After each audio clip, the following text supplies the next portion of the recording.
ফুচকা নাকি মেয়েদের পছন্দের খাবার, কিন্তু যখন ফুচকার দোকানে ফুচকা খেতে যাই তখন দেখি ছেলেরা সিরিয়ালে দাঁড়িয়ে থাকে ফুচকা খাওয়ার জন্যে। তো যাই হোক, আজকে নিয়ে আসলাম সুন্দর একটি ভিডিও। এটা হচ্ছে ফুচকা খাওয়ার ভিডিও। অবশ্যই ভিডিওটার মধ্যে একটু কম্পিটিশন ছিল আমি এবং আমার হাজব্যান্ডের, আর সেই অংশটুকু নেওয়া হয়নি। তো যাই হোক, হঠাৎ করে দুপুরে ফুচকা খেতে ইচ্ছে হলো, আর বাইরের ফুচকা থেকে বাসায় বানিয়ে খাওয়ার ফুচকার মজাই আলাদা। তারপরে ফুচকাগুলো ভেজে ফুচকা বানানোর জন্য যা যা প্রয়োজন: শসা কুচি, কাঁচামরিচ কুচি, ধনিয়া পাতা, টমেটো, লেবু, তেঁতুল পানি এবং মশলা, ম্যাজিক মশলা। তো সব কিছু নিয়ে দুপুরে কড়কড়া রোদের মধ্যে চলে গেলাম ছাদে।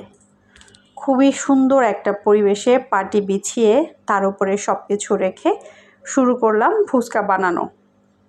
তারপরে ডাল সিদ্ধ, আলু সিদ্ধ ছিল, সেগুলোর সাথে যা যা ছিল পেঁয়াজ কুচি, ধনিয়া পাতা কুচি সব কিছু দিয়ে সুন্দরভাবে মেখে একটা পুর তৈরি করে নিলাম। এরপরে একটা একটা করে ফুচকা ফাটিয়ে তার মধ্যে দিয়ে দিলাম ওই পুর রেডি করা পুরগুলো। আমি যখন ভিডিওটা এডিটিং করতেছি তখন দেখে আমার আবার ফুচকা খেতে ইচ্ছে হচ্ছিল এবং মুখে লালা চলে আসছে। হয়তো আপনারা ভিডিওটা দেখলে বুঝতে পারবেন। তারপরে এক এক করে সবগুলা ফুচকা আমি রেডি করে নিলাম। রেডি করার পরে আমাদের ছাদে অপরাজিতা ফুল ছিল, সেখান থেকে কয়েকটা ফুল এনে প্লেটের মধ্যে ডেকোরেশন করে নিলাম। আর এবং উপর দিয়ে ছিটিয়ে দিলাম কিছু শসা কুচি এবং কাঁচামরিচ কুচি, আর দিয়ে দিলাম তেঁতুলের টক পানিটা। তেঁতুলের টক পানিটা দেওয়ার পরে ফুচকাগুলো এত বেশি লোভনীয় লাগছিল যে কি বলবো। আমি কম্পিটিশন শুরু করার আগে দুটো খেয়ে ফেলেছি। তবে আজকের পরিবেশটা অনেক বেশি সুন্দর ছিল। একটু মেঘলা ছিল আকাশটা এবং হালকা রোদ ছিল।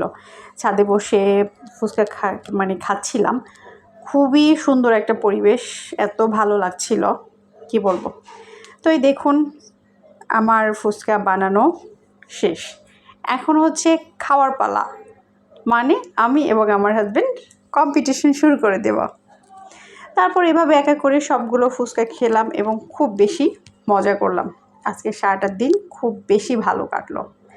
আর এদিকে আমি বাকি যে ফুচকাগুলো বানানো বাকি ছিল সেগুলো বানাচ্ছিলাম, আর একটা একটা করে টপ টপ টপ টপ করে সবগুলো খাচ্ছিলাম। কী যে মজা লেগেছে! বাইরের ফুচকা থেকে এটা অনেক বেশি স্বাস্থ্যকর।